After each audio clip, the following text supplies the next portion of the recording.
जिसका बच्चा मंद बुद्धि हो, विवेक काम नहीं कर रहा, बुद्धि काम नहीं कर रही, चित्त काम नहीं कर रहा, बहुत चिड़चिड़ा, बहुत उचिष्ट, विवेक काम नहीं कर रहा, बुद्धि काम नहीं कर रही।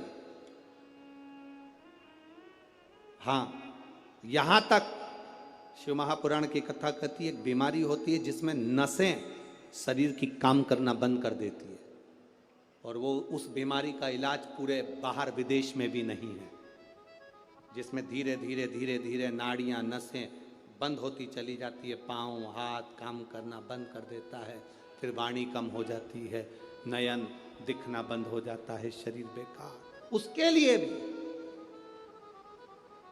कोई मंद बुद्धि है, उसके लिए भी शिव महापुराण की कथा कहती है हफ्ते 2 हफ्ते में कभी सोमवार के दिन भले मट्टी का बर्तन तुम्हारे घर में नहीं हो, घर में कोरा सा दिया भी हो, कोरा दिया, दिया कोरा मतलब उसमें दीप ना लगा हो, मट्टी का नया दिया, उसमें अगर आपने थोड़ा पानी भरकर रख भी दिया और उसमें गलते गलते वो पानी ज़्यादा नहीं भी बचा, 2 बूंद भी बचा है, और वो 2 बूंद भी अशोक सुंदरी वाली जगह पर चढ़ा है, और वही पानी जिसकी विवेक, जिसकी बुद्धि, जो मंद बुद्धि कहा जाता है, उसको अगर बेलपत्री के साथ में वो जल की 2 बूंद भी उसको दी जाए तो वो विवेकवान बनता चले जाता, उसकी बुद्धि काम करना प्रारंभ कर। कितना भी मंद बुद्धि हो, पड़ा रहता हो, पड़ा है, मुंह से राल बह रही है, वो बोल नहीं पा रहा, शरीर विग्रह बेकार बिल्कुल, उसके लिए भी ये कार्य करता। शिव पर चढ़ा हुआ मट्टी के पात्र का जल सुख प्रदान करता है। बेल का जो फल होता है, बेलपत्री का फल, उसका जैसे गुर्दा, उसके अंदर का जो भाग होता है बेल का, वो गुर्दा, उसको अग्नि में जलाकर उसकी भस्म तैयार कर कर छान कर जब जब आपके यहां विद्वान ब्राह्मण शिव जी का अभिषेक कराते हैं, पूजन कराते हैं, तो उसमें लिखते हैं पूजन के साहित्य में बेलपत्री, धतूरा, दुर्वा, ये उसमें नीचे लिखेंगे भस्म। लिखते कि नहीं लिखते? लिखते हैं ना, भस्म अभिषेक में चाहिए रहती। तब उस भस्म का थोड़ा सा भी भाग आप अगर शिव को समर्पित कर रहे हो तो ये जान लें कि शंकर मनवांचित फल प्रदान कर रहे हैं, शिव फल प्रदान कर रहे हैं। बेलपत्री के वृक्ष के नीचे बैठकर हाथ में एक बेलपत्र का पत्ता रखकर आप पंचाक्षर मंत्र नमः शिवाय, ओम नमः शिवाय, या श्री शिवाय नमस्तुभ्यम, या महामृत्युंजय मंत्र का स्मरण कर रहे हो, पर डंडी का भाग अपनी ओर, बेलपत्र की बीच वाली पत्ती का भाग बीच वाली उंगली की ओर रखकर अगर आप स्मरण कर रहे हैं और अपनी काम ना कर कर बेलपत्री के वृक्ष के नीचे बैठकर उस पत्ते को सम्मुख रखकर बाबा से विनय कर कर एकांत में उस बेलपत्री के वृक्ष की छांव में। हमारे यहाँ तुलसी के कुंड का भी विधान है। गोल कुंडा है ऐश्वर्य देगा, चौकोर कुंडा है, आप लोग कई बार देखे होंगे किसी किसी के यहाँ चौकोर तुलसी का क्यारा होता है, कुंडा होता है, वो वंश बढ़ाता है। षडाकृति का है, वो धन देता है, संपदा देता है।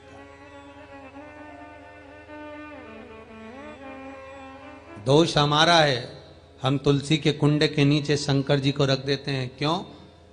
कि यहीं तुलसी जी को पानी चढ़ाएंगे, यहीं शंकर जी को चढ़ा देंगे। दोष है। तुलसी के कुंड के नीचे हम सर्पदेव को रख देते हैं, नाग देवता रख देते हैं, पानी चढ़ाएंगे, पात्री रख देते हैं, नहीं, दोष।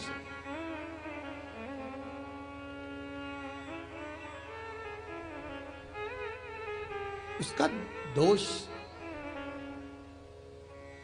हम सबको स्वयं अगर गलती करते हैं तो स्वयं को भोगना। कैसा कुंड हो, 7 तरह के कुंडों का व्याख्यान तुलसी के रूप में कहा गया है महाराज। पहला गोल, दूसरा चौकोर, तीसरा षडाकृति, चौथा त्रिवेणी, 3 कोने वाला कुंडा। शास्त्र कहता है जिसके मार्ग घर में टुकड़े हो रहे हो, घर विभाजन की ओर हो रहा हो, तो 3 कोण का कुंडा घर में रखकर पूजा करने पर परिवार एक हो जाता है। 5वां, गार्डन में बिना कुंडे का, बिना कुंड का जो तुलसी का पौधा रोपित होता है, बिना कुंड के एक बगीचा जैसा बो दिया जाता है, तुलसी तुलसी उत्पन्न हो जाती है। महाराज, वहां पर संपदा तो रहती है पर चिंता बहुत रहती है, टेंशन बहुत रहता है। क्यों? घर के दरवाजे के बाहर इतनी सारी बगीचे में तुलसा कर दी। कोई निकल कर जा रहा था, उसने थूक दिया, कोई निकल कर जा रहा था, उसने पानी डाल दिया, कोई श्वान ने, कुत्ते ने, किसी ने, बिल्ली ने गंदगी कर दी, उसका दोष आपको लगेगा। इसलिए कुंड के अंदर तुलसा का, तो वो धन तो देगा, जो तुमने बगीचे में तुलसा लगाई है, गार्डन तुलसा का करा, वो धन तो देगा, संपदा भी देगा, पर चिंता को बढ़ा देगा। 5वां,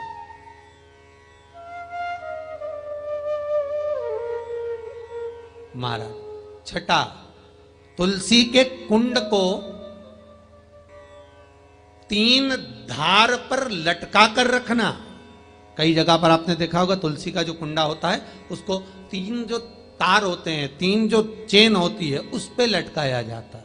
महाराज,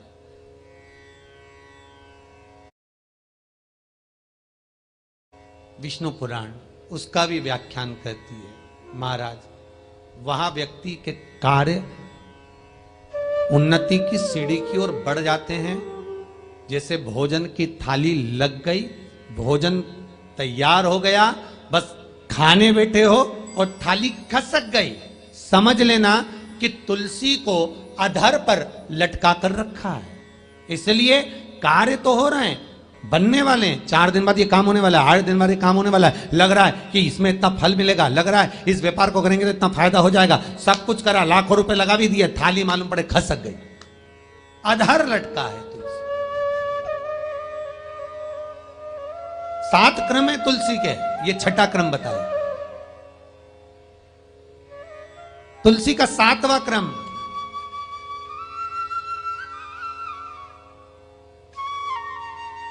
तुलसी का 7वां क्रम है। महाराज, तुलसी का कुंडा जैसा घर के आंगन में है, तुलसी का कुंड जैसे घर के आंगन में विराज रहा है, ऐसा ही छोटा सा कुंड भगवान के लिए रोपित करें।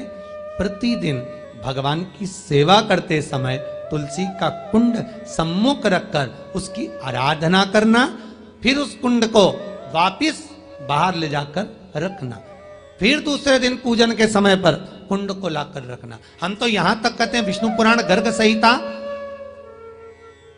कल्याण का तुलसी अंग यहां तक वर्णन करता है कि आप पूरे साल ये नहीं कर सकते, भगवान के सामने तुलसी का छोटा कुंड, चौकोर वाला, गोल नहीं, चौकोर कुंड लाकर भगवान के सामने रखकर छोटा सा कुंड का पूजन कर कर भगवान के साथ उस कुंड को वापस बाहर विराजमान करें, फिर कल लेकर आए, फिर विराजमान करें।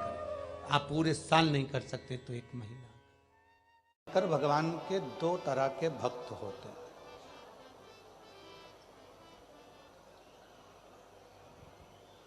स्वयं भगवान शिव पार्वती जी से कहते हैं, पार्वती 2 तरह के भक्त होते हैं, एक फूल की तरह होता है, दूसरा फल की तरह होता है।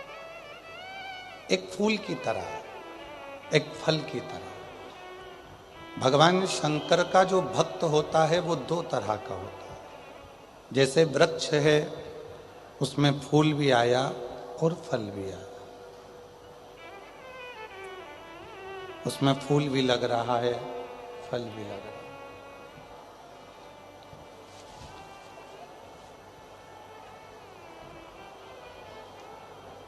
पीछे की आवाज बढ़ाइए, पीछे की आवाज बढ़ाओ। 2 तरह के शिव जी के भक्त हैं।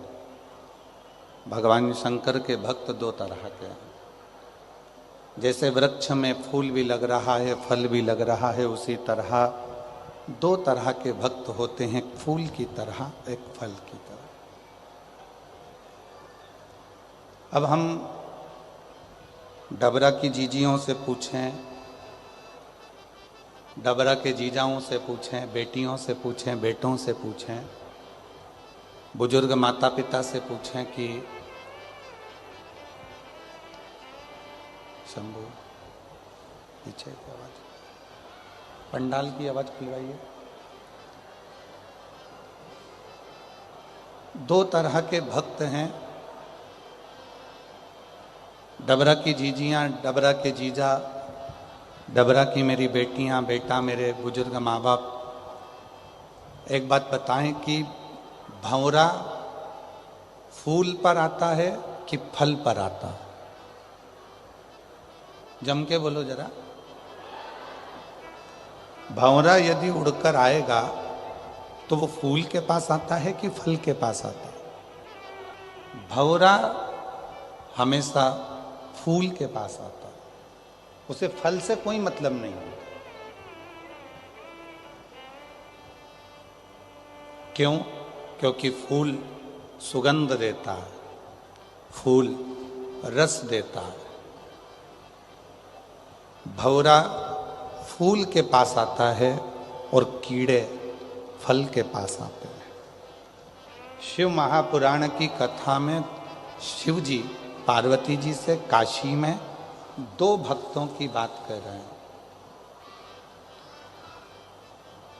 दो तरह के भक्तों की बात कर रहे हैं, एक फूल की तरह होता है, एक फल की तरह होता है। भगवान शंकर का भक्त जो फूल की तरह है, स्वयं भी सुगंध में है और दूसरे को भी सुगंध दे रहा है। स्वयं भी श्री शिवाय नमस्तुभ्यम कह रहा है, दूसरों से भी खिलवा रहा है। स्वयं नमः शिवाय कह रहा है और दूसरे से भी नमः शिवाय खिलवा रहा है। स्वयं ओम नमः शिवाय बोल रहा है और दूसरे से भी ओम नमः शिवाय बुलवा